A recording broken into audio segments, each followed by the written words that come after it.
صوت إريتريا الديمقراطية، صوت ينادي بالحرية والعدالة والديمقراطية وسيادة القانون في إريتريا.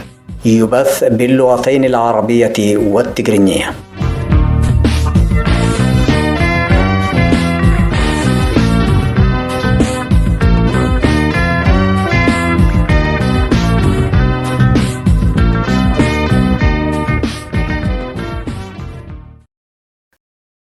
متابعينا الكرام، السلام عليكم ورحمة الله.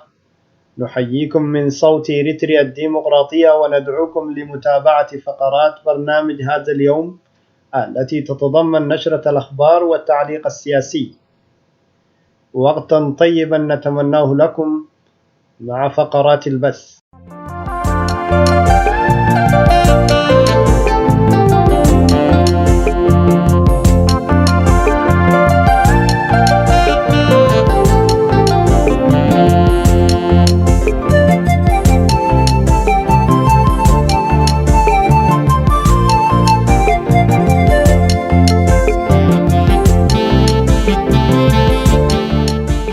مستمعينا الأفاضل، نجدد الترحاب بكم ونبدأ فقرات برامجنا بنشرة الأخبار وإليكم العناوين.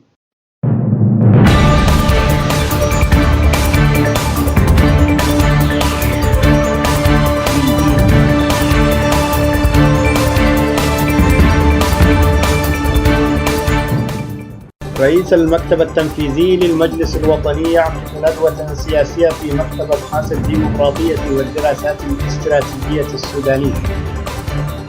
صغار نحو 20,000 لاجئ إريتري من معسكرات تيغراي.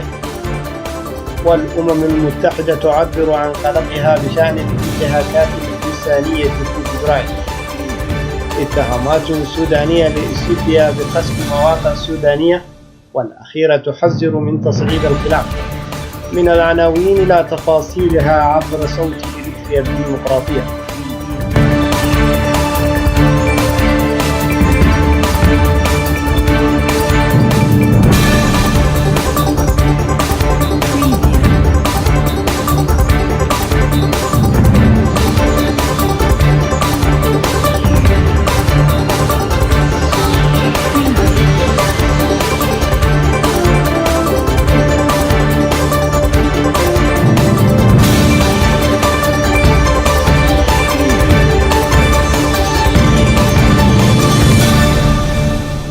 عقد المناضل نجاش عثمان رئيس المكتب التنفيذي للمجلس الوطني الإريتري للتغيير الديمقراطي في 6 فبراير الجاري عبر غرفة زوم في منبر مركز أبحاث الديمقراطية والدراسات الاستراتيجية السوداني ندوة سياسية تحت عنوان المجلس الوطني الإريتري: الرؤية والطموح والتقاطعات الإقليمية.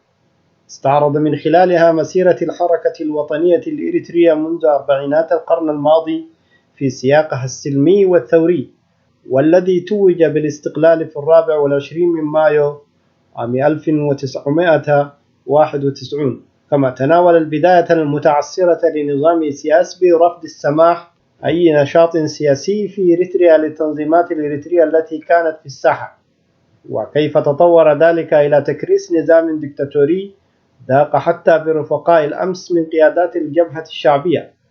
كما تناول رئيس المجلس الوطني الإريتري ما يعانيه الشعب الإريتري من مآسي شديدة في ظل النظام الديكتاتوري القائم، مركزا على النضالات التي تخوضها قوى التغيير الديمقراطي وعلى رأسها المجلس الوطني. وفي هذا السياق شرح في التفصيل برامج وأهداف المجلس الوطني الإريتري ورؤاه السياسية لإريتريا وللمنطقة عموما. وأضاف رئيس المكتب التنفيذي أن الشعب الإريتري وقواه الوطنية يعتبر السودان عمقه الاستراتيجي في كل مراحل نضاله، وأن نضاله من أجل التحول الديمقراطي لا ينفصل بأي حال من الأحوال عن النضالات الديمقراطية التي تخوضها القوى الديمقراطية في المنطقة، داعيا الجميع إلى التعاون والتكامل في إرساء هذه الخيارات. ورفض رئيس المكتب التنفيذي زج المعارضة الإريترية فيما يجري في شرق السودان، مذكرا بأن شرق السودان يستضيف مئات اللاجئين الإريتريين لعقود، ومع ذلك لم يشكل الوجود الإريتري برغم كثافته يوما خطرا على أمن السودان. كما كانت الثورة الإريترية حريصة على أمنه، ولذات السبب قبلت جبهة التحرير الإريترية في الثمانينات من القرن الماضي بتجريد جيشها من السلاح عقب المؤامرة التي استهدفتها من تحالف شعبية إريتريا وتيغراي. وحول سؤال ماذا استفادت المعارضة الإريترية من وجودها في إثيوبيا، رد المناضل نقاش عثمان بأن مجرد السماح بالتواجد والحركة أمر إيجابي، ولكن بالنظر إلى واقع المعارضة الإريترية وعدم وجود إرادة حقيقية لدى الحكومة الإثيوبية في تغيير النظام في إريتريا، في تقديره لم تحقق ما كانت تصبو إليه المعارضة الإريترية من تغيير، برغم الفرص التي كانت مواتية لو تكامل دور المعارضة الإريترية والإرادة السياسية للحكومة الإثيوبية آنذاك. وشدد رئيس المكتب التنفيذي في ختام الندوة على ضرورة تضامن القوى الديمقراطية في منطقة القرن الإفريقي وخلق شراكة نضالية بينها في سبيل إرساء الديمقراطية وتجنيب شعوبها الكثير من المهددات الأمنية والاقتصادية والسياسية المحيطة بها. ذكرت وكالة بلومبروغ الأمريكية بحسب وكالة الأناضول إن مخيمي حمطاط والشملبة في تيغراي تعرضا لأضرار بالغة جراء الصراع المسلح الأخير في إقليم تيغراي، ما أدى إلى فرار نحو 20,000 لاجئ إريتري إلى البلدات المجاورة أو إلى مخيمات أخرى للاجئين. وفي هذا السياق كشفت تقارير صحفية عن أن إثيوبيا تعتزم إغلاق المخيمين بدعوى أن أحدهما قريب جدا من الحدود مع إريتريا والآخر في موقع غير صالح للسكن، حيث القواعد الإرشادية لوكالة اللاجئين التابعة للأمم المتحدة توصي بإبعاد مخيمات اللاجئين لا يقل عن 50 كيلومترا أو ما يعادل رحلة يوم واحد من الحدود الوطنية والمناطق الحساسة كالقواعد العسكرية. وفي يناير الماضي أظهرت صور عبر الأقمار الصناعية تدمير المخيمين على نطاق واسع، ولم تقم الأمم المتحدة ولا وكالات شؤون اللاجئين ولا الحكومة الإثيوبية بتقييم الخسائر حتى الآن. من ناحية أخرى أعربت الأمم المتحدة عن قلقها بشأن الأزمة الإنسانية في تيغراي، وحذرت من استمرار ارتكاب جرائم وحشية في إثيوبيا، ومن المرجح أن تتفاقم الأزمة إذا لم تحارب البلاد بشكل عاجل العنف العرقي وخطاب الكراهية والتوترات الدينية. وقالت المستشارة الخاصة للأمم المتحدة لمنع الإبادة الجماعية أليس وريمو ندريتو أنها تلقت تقارير عن ارتكاب أطراف الصراع في إقليم تيغراي بشمال إثيوبيا وحلفائها انتهاكات وتجاوزات خطيرة لحقوق الإنسان. وأضافت ندريتو في بيان أن ذلك يشمل عمليات قتل خارج نطاق القانون وعنفا جنسيا ونهبا للممتلكات وإعدامات جماعية وعرقلة وصول المساعدات الإنسانية، وأنها تلقت أيضا تقارير مثيرة للقلق عن شن هجمات ضد المدنيين على أساس الدين والعرق في مناطق أخرى من البلاد. في سياق آخر طالبت ميليشيات الأمهرة بنشر قواتها في بني شنغول قمص، مما قد يزيد من التوتر الطائفي، مما يعني حسب المؤندة الفرنسية فتح جبهات صراع داخلية جديدة في إثيوبيا.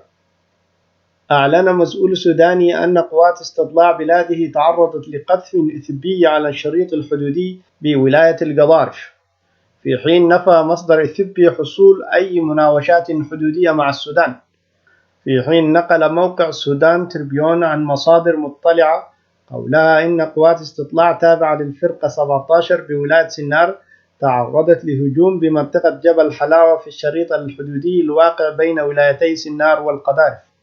وعلى خط الأزمة السودانية الإثيوبية دار السودان وفد أوروبي لحل الخلاف الحدودي بين البلدين.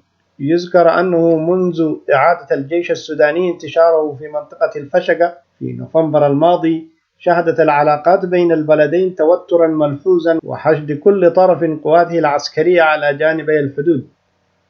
وفيما تؤكد الخرطوم أنها استردت مناطق سودانية استولت عليها إثيوبيا عام 1995، تطالب إثيوبيا بعودة الأوضاع إلى ما كانت عليه قبل نوفمبر لحل النزاع سلميا.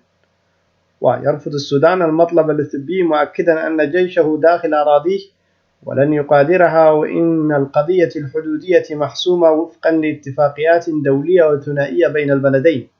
نهاية النشرة قدمناها لكم من صوت إريتريا الديمقراطية، ونتمنى لكم متابعة طيبة لبقية فقرات برامجنا لهذا اليوم.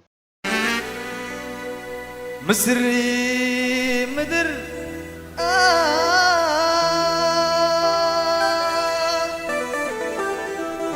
اللي بيسقى بكلامي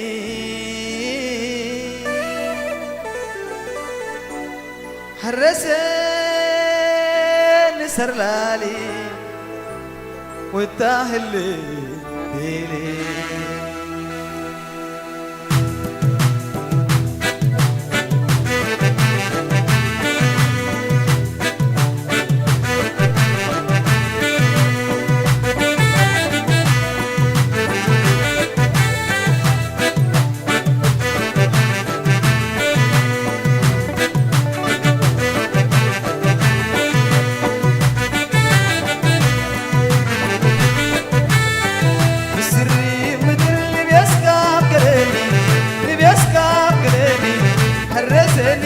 سرلالي والتاهل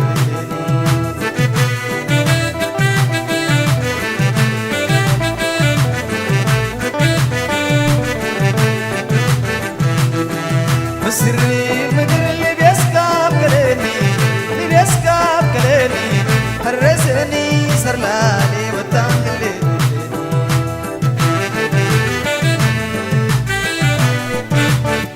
والريح سنة حسبا ويغدر كوق الأسبر مرة دي ديري مدر قربت رحمة لبا تزداد مرر من صبر وهم بليكي غدر والريح سنة السبا ويغدر كوق الأسبر مرة دي ديري مدر قربت رحمة لبا تزداد مرر من صبر وهم بليكي غدر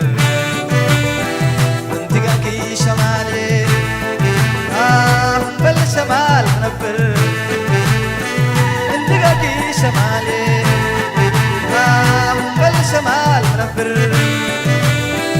يغدر كو سفلا ليل السنكو السبر ليل السنكو السبر مصري مدري بيسكاب كلامي بيسكاب كلامي حرسني سرلالي والتاهلي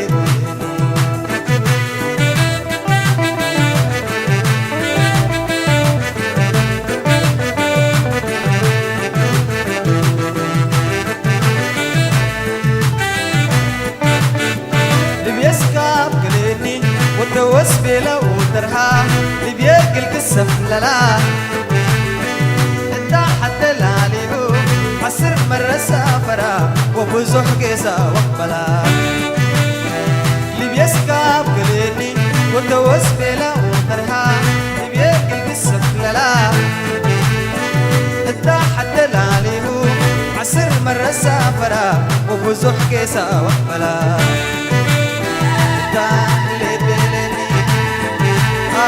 واستنتنا والسلام اللي تدرني واستنتنا والسلام انت كجد قايسة جديد قدوس سندلا جديد قدوس سندلا مصري مدري بيسكاب قليني بيسكاب قليني حرسني سرلالي والتاهلي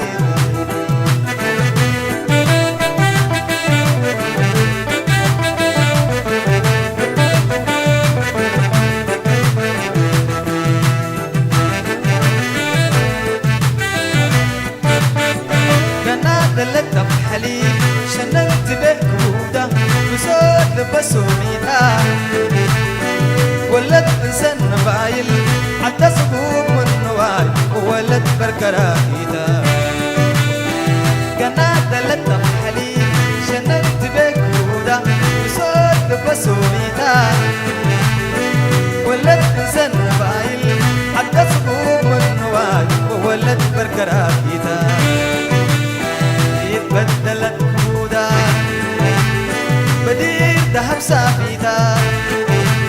يتبدلت جودا بديت ذهب سابيدا الشوكة مسلماتا يتوكلت كندا ويتمتمت بجيدا مسري مدري بيسكاب قليني بيسكاب قليني هرسني سرلاني وداهلي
ردي بيري مدر انت قاكي شمالي منبل شمال منبر انت قاكي شمالي منبل شمال منبر في قدر كوسا فلال حيل السنقو والصبر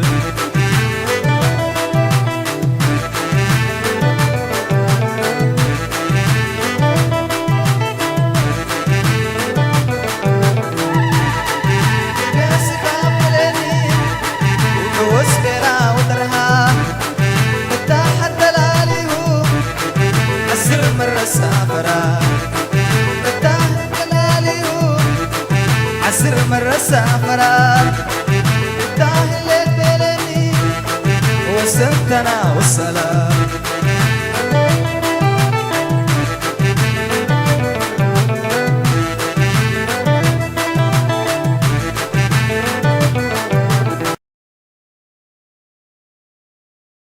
أهلا ومرحبا بكم متابعينا الأفاضل، نحييكم مجددا ونقدم لحضراتكم تعليقنا السياسي.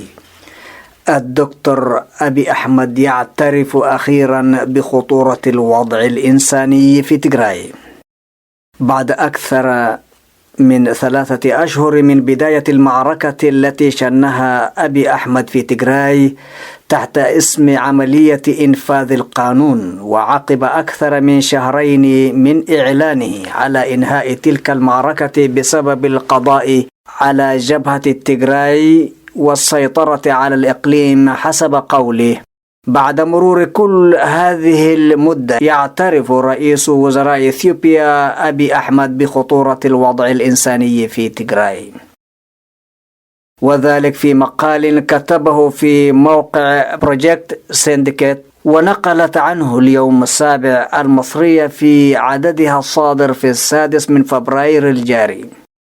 يقول رئيس وزراء إثيوبيا أن انتصار الحكومة الإثيوبية على جبهة تيغراي جاء بتكلفة باهظة، ولا يزال الوضع الإنساني في شمال تيغراي خطيرا، مضيفا أن العمليات التي قامت بها الحكومة الفيدرالية الإثيوبية أدت إلى تحرير شعب تيغراي من عقود من سوء الحكم من قبل الجبهة الشعبية لتحرير تيغراي، ومعترفا في الوقت نفسه بأن القضاء على الجبهة الشعبية لتحرير تيغراي تسبب في تأجيج المجتمع الدولي. وأضاف قائلا: تم تصميم عملياتنا في تيغراي لاستعادة السلام والنظام بسرعة، ونجحنا في ذلك، لكن المعاناة والوفيات التي حدثت على الرغم مما بذلناه من قصارى جهد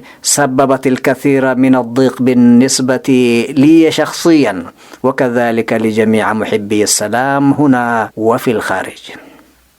كما ناشد أبي أحمد الأمم المتحدة ووكالات الإغاثة الدولية للعمل مع حكومته لتقديم الإغاثة الفعالة لجميع الذين يحتاجون إليها في تيغراي. انتهى النقل والاقتباس. اعترافات أبي أحمد التي جاءت ربما تحت الضغط الذي بدأ يتزايد في هذه الآونة من قبل المنظمات الدولية والاتحاد الأوروبي والولايات المتحدة الأمريكية نظرا لفداحة الخسائر التي تسببت فيها تلك الحرب والتي لا تزال مستمرة وإن بصورة أقل من ذي قبل، كما تشير إلى ذلك بعض المصادر الدبلوماسية والإعلامية. هذه الاعترافات قد تكون محاولة لتنفيذ تلك الضغوطات التي تمارس عليه. والسؤال الذي يطرح نفسه على ضوء ما سبق، هل ما سببته الحرب في تيغراي يمكن علاجه فقط من خلال تقديم الغذاء للمحتاجين كما ورد في مناشدة أبي أحمد؟ خصوصا أن الحرب تجاوزت الحدود التي رسمت لها حسب اعترافاته، أم يتطلب ذلك النظر إلى معالجات تداعيات تلك الحرب في سياقها الأوسع؟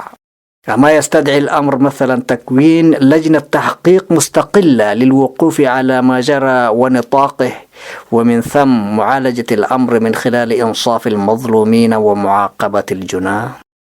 ولماذا يا سيادة رئيس الوزراء لا تقر بكل التجاوزات التي حصلت؟ ولماذا لا تعترف أيضا بالانتهاكات التي حدثت للاجئين الإريتريين من كل الأطراف بما فيها قوات النظام الإريتري، ذلك النظام الذي يرفض وترفض حكومتك أيضا معه بصورة تدعو للاستغراب مشاركة قواته في حرب تيغراي إلى جانب قوات الحكومة الفيدرالية، رغم اعتراف عدد من قياداتك العسكرية والسياسية بهذا التدخل، وكذلك تأكد المجتمع الدولي من ذلك.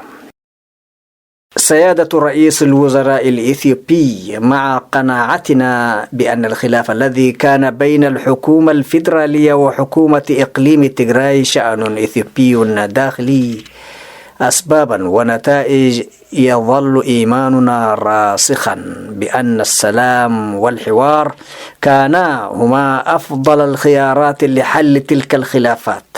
وكنا نتمنى عليك أيضا من باب أن الرائد لا يكذب أهله أن تعترف بكل الجرائم والتجاوزات التي حدثت في هذه الحرب، وتلتزم بإعادة الحقوق لكل ذي حق، وتنهي معاناة شعب تيغراي وكذلك اللاجئين الإريتريين الذين صار حالهم كحال المستجير من الرمضاء بالنار، ويدفعون فاتورة هذه الحرب حتى الآن دون أن يكونوا طرفا فيها.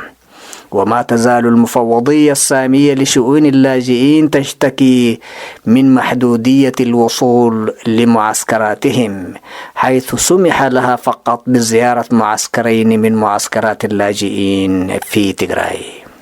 كما أنك يا سيادة رئيس الوزراء الإثيوبي، واتساقا مع مرامي جائزة نوبل للسلام التي حصلت عليها دون شريكك إسياس أفورقي، مطالب أكثر من غيرك من قادة المنطقة أن تبعد منطقة القرن الإفريقي وشعوبها من شبح حرب تطل برأسها، حرب لا تبقي ولا تذر، ستدفع فاتورتها للأسف شعوب المنطقة، حروب تحركها طموحات وأطماع شخصية أو عرقية أو دينية، من ورائها أيادي خفية هي المستفيد الأول في النهاية من الحريق الذي يراد إشعاله في المنطقة.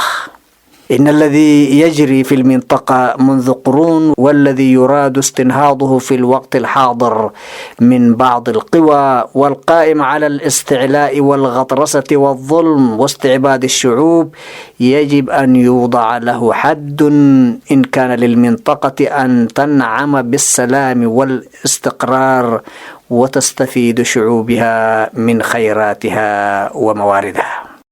ونعتقد جازمين بأن معالجة الاختلالات التاريخية التي تسبب فيها حكام إثيوبيا في بلادهم نفسها قبل جوارها والمرارات التي خلفتها تلك الاختلالات هي الأولى بالمعالجة وإعادة النظر. فليس من المنطق أن تفتخر إثيوبيا بقيادات وتاريخ ممتد أمعن في إذلال الشعوب على الهوية والدين والعرق، ولا تزال تحاول تلك العقلية الاستمرار في تكريس روح الهيمنة والاستعلاء على الآخر أرضا وعرضا. سبق وأن بعثت صوت إريتريا الديمقراطية رسائل مفتوحة إلى سيادتكم، كانت من بينها عند إقامة النصب التذكاري لهيلة سلاسي تحت عنوان إقامة النصب التذكاري لرأس تفري، هل هو تقديس لذاته أم تخليد لدوره؟ واليوم أيضا تكتب في ذات السياق وتحذر من السير على ذات نهج أباطرة إثيوبيا الذين أورثوا الشعب الإثيوبي الكثير من المرارات والأحقاد فيما بينه، وفي نفس الوقت الاستعلاء الأجوف والأطماع الدامية. إننا نؤمن بأن الشعب الإثيوبي بمختلف أعراقه وأديانه ومكوناته يحتاج إلى وقفة محارب أكثر من أي وقت مضى حتى يتسنى له تحقيق مصالحة وطنية وقراءة موضوعية لتاريخه، ولا سيما تاريخه السياسي، ليبني على إيجابياته ويتفادى سلبياته ويتعايش بسلام فيما بينه وبين جيرانه، ويستغل ثرواته في خدمة استقراره الاجتماعي والسياسي وفي نهضته الاقتصادية والعلمية والحضارية. أما اجترار الماضي كما هو ملاحظ في الوقت الراهن وغض الطرف عن سوءاته وتصويره على غير حقيقته سيضر بإثيوبيا قبل غيرها. وقد تكون حرب تيغراي بداية في نقض عرى إثيوبيا التي تشكلت بالغزو وإذلال وقمع الشعوب التي لا تزال الوسيلة المثلى لبقائها موحدة حتى الآن، غير أنها نموذج دولة من الماضي لا تعيش في عصرها، وبعض نخبها السياسية تتغنى بأمجاد بنيت على أشلاء ودماء ودموع بعض الشعوب الإثيوبية والشعوب المجاورة. ودولة بهذه المواصفات غير جديرة بالبقاء ولا تمت للعصر الذي تعيش فيه بصلة، وهي للفناء والتفكك أقرب. إن الدولة التي تتطلع إليها الشعوب في هذا العصر وفي منطقتنا على وجه الخصوص يا سعادة الرئيس الوزراء أبي أحمد ليست دولة الحديد والنار، ولا دولة وما أريكم إلا ما أرى، وإنما دولة الحريات والقانون والعدالة والديمقراطية وحقوق الإنسان والتعايش بين مكوناتها الاجتماعية والدينية والسياسية في تناغم وطني أساسه المواطنة والمساواة في الحقوق والواجبات، بعيدا عن الولاء بالإكراه والتفرقة العرقية والدينية. صوت إريتريا الديمقراطية. متابعينا الأعزاء، هكذا نصل بكم إلى ختام فقرات برنامجنا لهذا اليوم، صوت إريتريا الديمقراطية.